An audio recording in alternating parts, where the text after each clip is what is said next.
He never planned on being mistaken for someone's boyfriend while holding a rusty wrench. Yet that was exactly how Liam's Tuesday spiraled out of control, when a 6-year-old with too much honesty and too little filter shouted at him like he'd just walked into a soap opera. "Daddy, your new boyfriend is here." The words hung in the air like a brick through glass, sharp and impossible to ignore. Liam froze, his hand still gripping the strap of his tool bag, while his client Miles Anderson, late 20s, single father, nervous energy wrapped in a faded cardigan, nearly choked on his coffee. For a second, nobody moved. The silence stretched so long Liam could hear the faint ticking of a clock on the wall and the rush of blood in his ears. Then Miles set his mug down, cheeks burning, and tried to recover. "Ethan," Miles whispered harshly, crouching to his son's level. "He's nuts just here to fix the pipes." But the boy wasn't buying it. He grinned, mischievous and wide-eyed, glancing from Liam to his father like he'd uncovered a secret plot. "You said you wanted someone nice, Daddy, and he looks nice and strong." Ethan folded his arms with the authority of a matchmaker far beyond his years. Liam should have laughed it off, maybe teased the kid gently, gotten on with the job. Instead, he felt something unexpected stir in his chest, something that went deeper than embarrassment. Because Ethan wasn't entirely wrong, Liam was looking at Miles, and for the first time in a long while, someone looking back made him pause. Miles wanted to crawl into the ground. Single parenthood was already exhausting, but moments like these made him feel as though the world enjoyed pointing out every corner of his loneliness. He wasn't ready for anyone new in his life, especially not the stranger with broad shoulders, tan skin, and kind eyes standing in his hallway with a wrench like he belonged there. But then Miles caught Liam's gaze, and what he saw wasn't mockery or judgment. It was gentleness. Amusement, yes, but not unkind. And beneath it, something that made Miles' pulse stutter. This wasn't supposed to happen. "Sorry about that," Miles muttered, standing upright again, hands jammed into his pockets as though that could shield him from his son's matchmaking schemes. He blurts things out. Liam set down his bag, crouched so he was eye level with Ethan. "Well, buddy," he said with a small smile, "I'm here to make sure your sink doesn't turn into a waterfall. Boyfriend duties don't usually include plumbing." Ethan giggled, covering his mouth like Liam had just told the funniest joke in the world. Miles' heart twisted. His son had been laughing less since the divorce. But with this stranger kneeling in their hallway, Ethan's eyes sparkled. And for the first time in months, Miles felt the dangerous, dizzying tug of hope. The kitchen sink was a disaster. Water pooled in the cabinet below, pipes corroded with years of neglect. Liam rolled up his sleeves, muscles flexing as he set to work, but he wasn't blind to the way Miles lingered in the doorway, coffee forgotten in his hands. Their conversations were clipped at first polite, distant, as though neither wanted to acknowledge the elephant in the room. But tension has a way of finding cracks to seep through. "So," Liam said, tightening a valve, "you get a lot of surprise boyfriends showing up? Or was today special?" Miles almost dropped his mug. God, no. Kids say things." His ears burned red. "I don't date. Ever." Liam glanced up, meeting his eyes. Miles shifted, uncomfortable under the weight of that gaze. Not in years. Not since Ethan's mom left." The words slipped out before he could stop them, raw and jagged. Liam paused, wrench in hand. There was no pity in his expression, just quiet understanding. "Tough," he said softly. Miles blinked. He didn't realize how much he'd needed someone to say it like that. Simple. No judgment. No questions. Just acknowledgement. And it made him want to talk.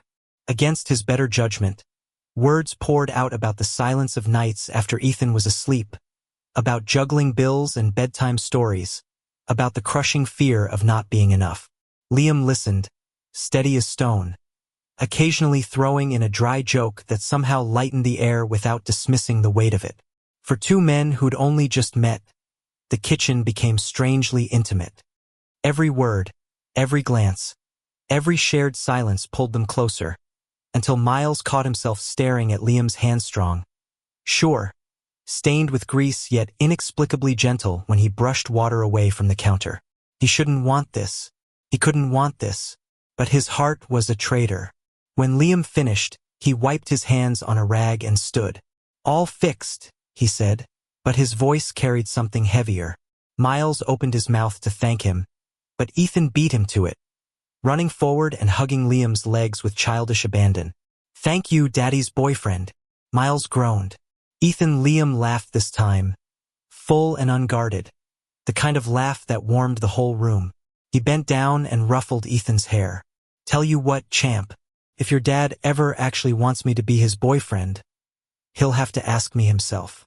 Until then, I'm just the guy who fixed your sink." Miles' throat went dry. His chest ached with something that felt dangerously close to longing. And for the first time since his life had fallen apart, he wondered if maybe just maybe Ethan's wild imagination wasn't entirely wrong. That night, long after Liam left, Miles stood by the window, staring out at the quiet street. His son was asleep, curled with his stuffed bear. The house was silent, but Miles' heart was anything but, because every time he closed his eyes, he saw Liam's smile, and every time he tried to push the thought away, he heard Ethan's voice again, full of innocent certainty. "Daddy's new boyfriend is here." And God help him, Miles wanted to believe it. The next morning, Miles told himself he wouldn't think about Liam again. He had work to focus on, bills to pay, a kid to raise. He didn't have the luxury of daydreaming about some plumber with warm eyes and a laugh that made his chest ache. But the thing about telling yourself not to think of someone is that it's a curse. It's like telling yourself not to breathe. The more he tried to ignore it, the more vividly Liam lingered in his mind, his broad hands, the way he had crouched to Ethan's level, the weight in his voice when he'd said tough without pity. Miles shook it off, buried himself in routine. He made pancakes, packed Ethan's lunch, and drove him to school.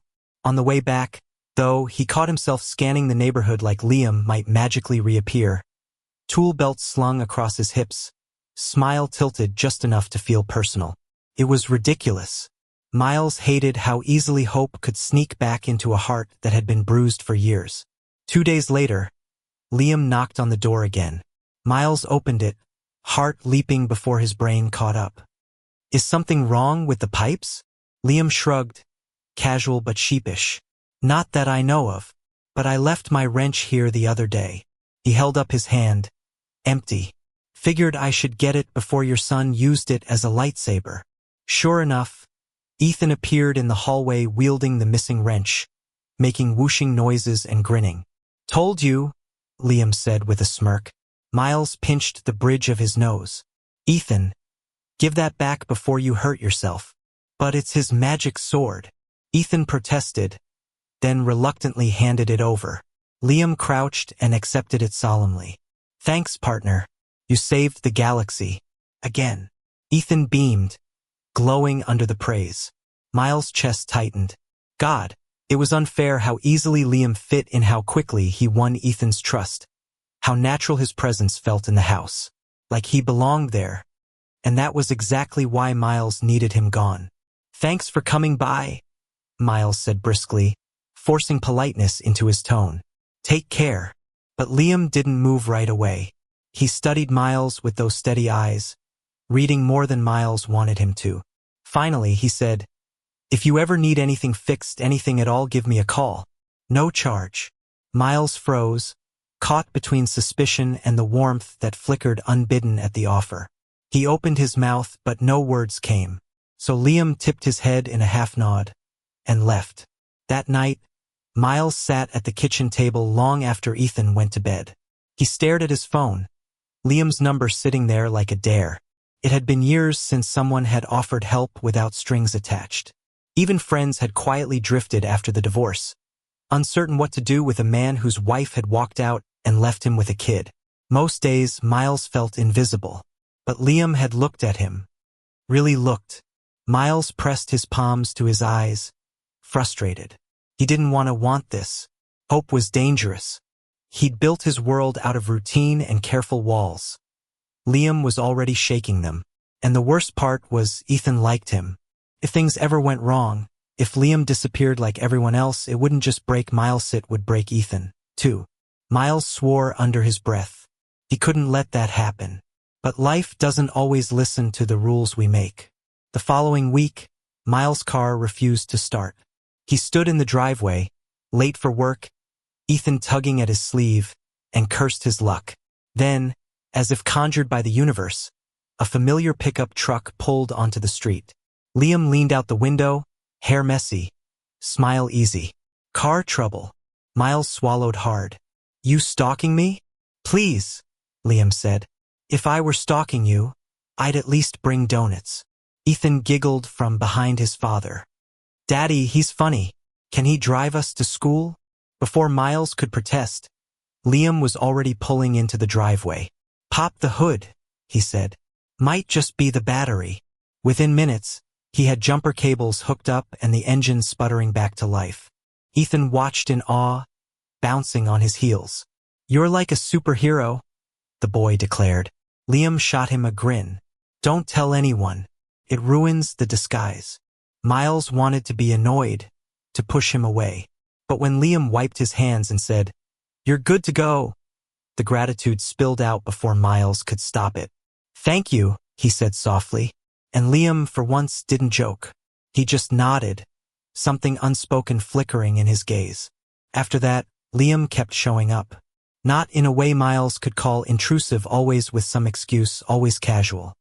He dropped by to check on the pipes after a storm, to see if the water heater was holding up, to return a screwdriver Ethan had accidentally borrowed. And slowly, against his will, Miles began to expect him.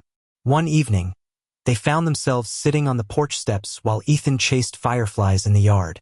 The air was warm, heavy with the scent of grass and distant barbecue smoke. You're good with him, Miles said, surprising himself. His voice was quiet, almost reluctant. Liam tilted his head. With Ethan? Miles nodded. He trusts you.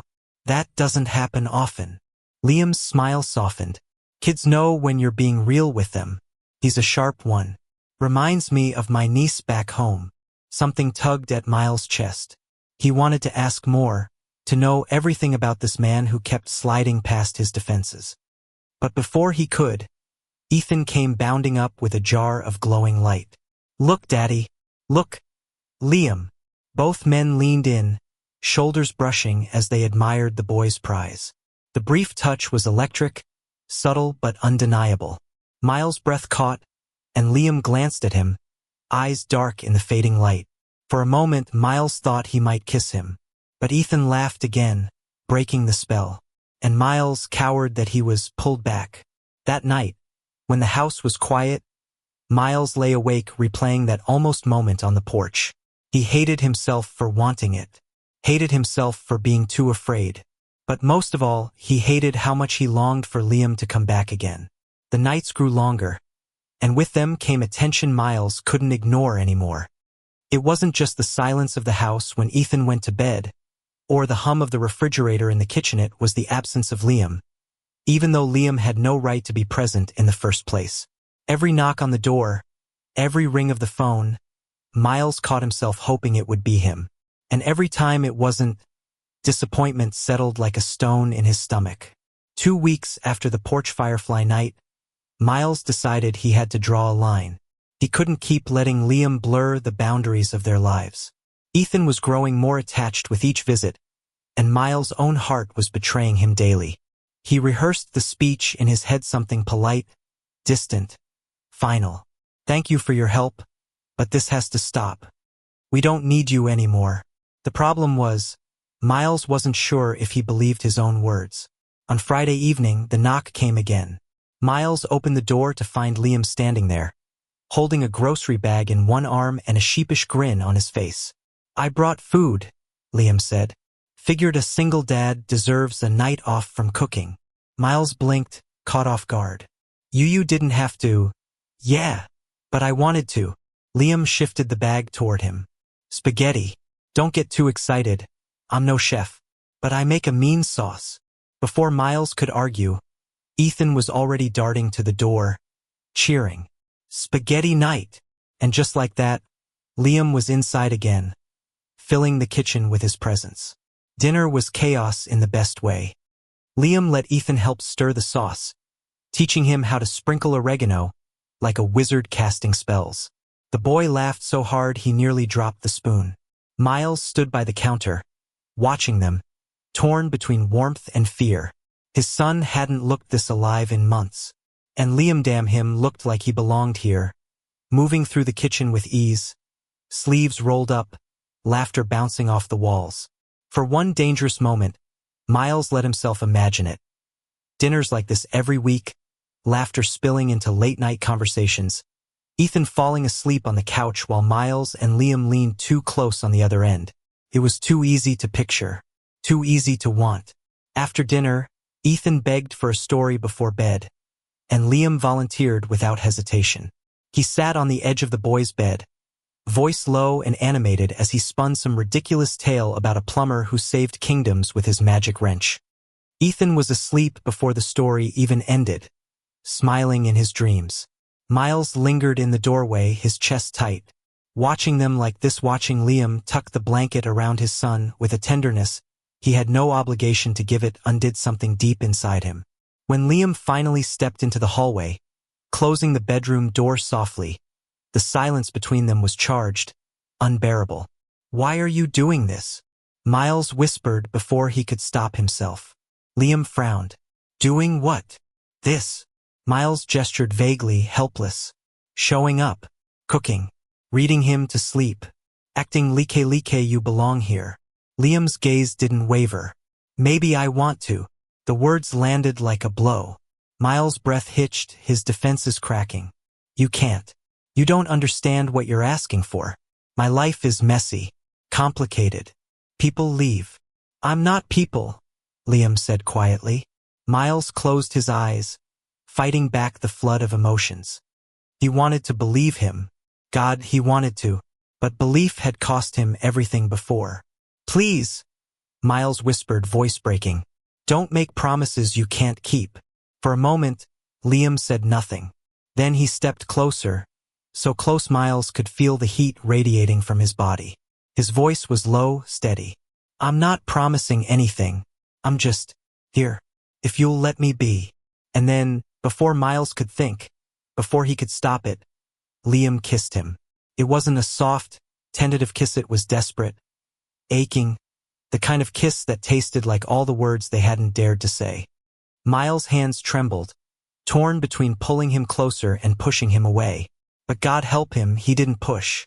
Instead, he melted, years of loneliness cracking open, spilling out in the press of lips, the shared breath, the way Liam cupped his jaw like something precious. When they finally pulled apart, Miles' chest was heaving. "This is a mistake," he whispered, even as his lips tingled with the memory. "Maybe," Liam admitted, his forehead resting against Miles. "But it doesn't feel like one." And Miles, heart hammering, couldn't argue. The days after that kiss blurred into something dangerously intoxicating. Liam didn't move in, didn't make grand declarations, but he was there. Little by little, he slipped deeper into their lives. He fixed the squeaky back door. He taught Ethan how to ride his bike without training wheels. He cooked on nights when Miles was too tired to move. And Miles, despite every wall he'd built, found himself leaning on Liam's steady presence, leaning into the warmth of his laugh, leaning into the quiet strength of knowing someone cared, really cared, without asking for anything in return. It was terrifying, and wonderful, and fragile, but happiness has a cruel way of drawing out ghosts. One rainy afternoon, Miles' ex-wife showed up. She stood on the porch, umbrella dripping, eyes sharp as glass. It had been months since she'd visited, months since she'd even called. Ethan was at school, thank God, but Miles still felt the old panic crawling under his skin. "What do you want, Claire?" he asked, voice flat. She smiled coldly. "To see my son." "I have that right." "You haven't cared about that right in months," Miles snapped. Her gaze flicked past him right to where Liam was standing in the living room, arms crossed, expression unreadable. "And who's this?" Claire asked, eyebrows arching. "Don't tell me you've already replaced me." Miles stiffened. "He's a friend."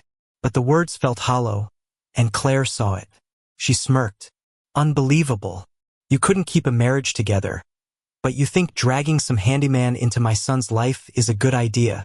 Don't, Miles warned, anger sparking. But Claire wasn't done. She stepped closer, voice low and venomous. You're pathetic, Miles. Clinging to anyone who shows you a shred of attention. And when he leaves, and he will, what then? Who's left picking up the pieces? Ethan. Always Ethan.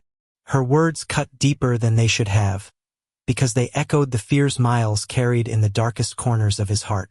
When she finally stormed off, leaving nothing but the smell of rain and old wounds, Miles stood frozen, staring at the floor.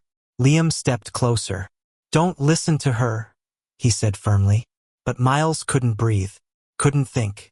All he could hear was Claire's voice, sharp and cruel. And for the first time since Liam had entered his life, Miles wondered if letting him in had been a mistake after all. The silence after Claire's visit was the kind that settled deep, a silence that even Ethan's laughter couldn't quite fill. Miles kept moving through the motions of his life, packing lunches, answering emails, folding laundry, but inside, he felt hollow.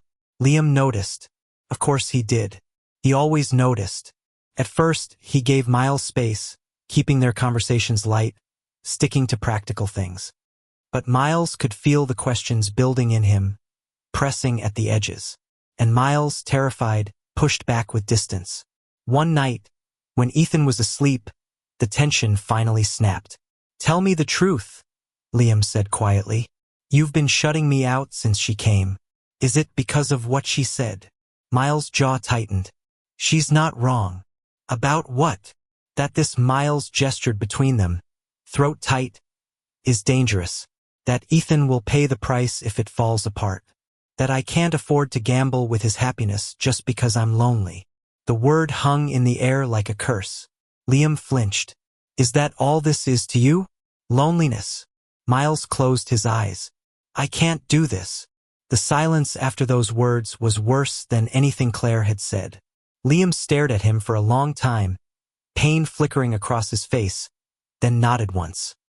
Then I'll get out of your way. And just like that, he was gone. The weeks that followed were gray. Ethan asked about Liam constantly when he'd visit, if he'd come to the school play, if he'd fix the bike chain again. Miles' excuses grew thinner each time. He's busy. He had to work. I don't know, buddy. But inside, the truth gnawed at him. He missed Liam. He missed the way the house felt when he was around, alive with warmth and laughter. He missed the weight of his gaze, the steadiness of his voice, the kiss that still burned on his lips. Most of all, he hated himself for letting fear drive him into emptiness again. The turning point came one Saturday morning. Miles was cleaning out the garage when Ethan came running in, clutching a picture he'd drawn.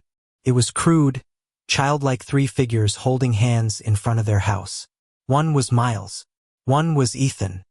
And the third, taller, broader, smiling, was unmistakably Liam. Underneath, in shaky letters, Ethan had written, Our family.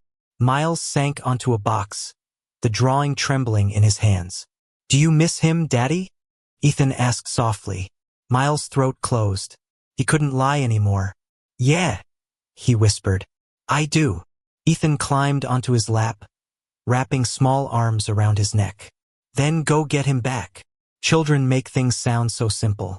But maybe Miles thought it really was that simple. It took him 2 days to work up the courage. On Monday evening, after dropping Ethan off with a neighbor, Miles drove across town to the small apartment Liam rented above a hardware store. His palms were sweating when he knocked. For a moment, he thought Liam wouldn't answer.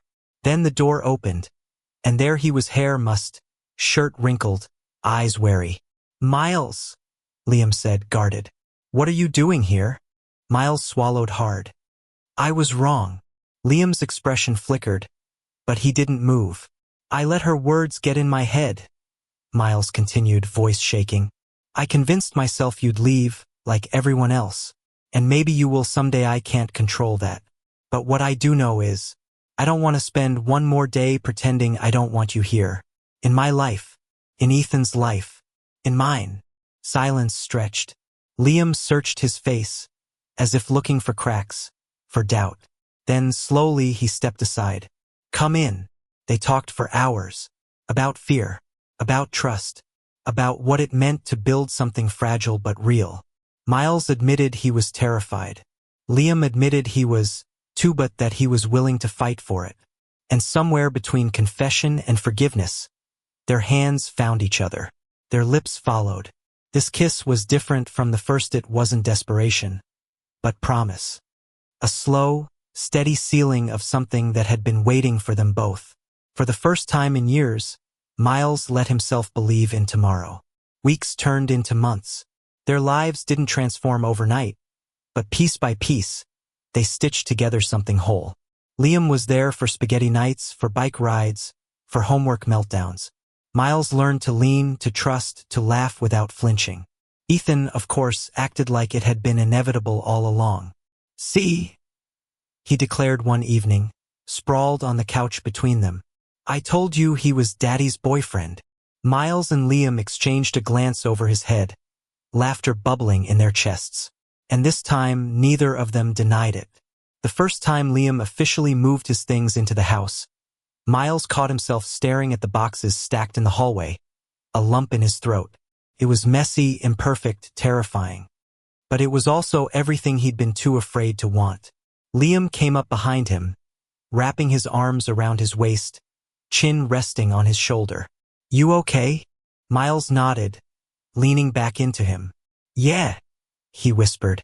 For the first time in a long time. "Yeah." On a warm summer evening, the three of them sat on the porch again, fireflies dancing in the yard. Ethan was asleep this time, curled inside with his stuffed bear. Miles leaned against Liam, their hands entwined, their silence easy.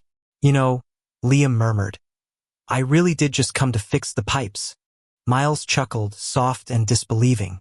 "Yeah, worst plumbing job of my life." Liam kissed his temple. "Best mistake of mine."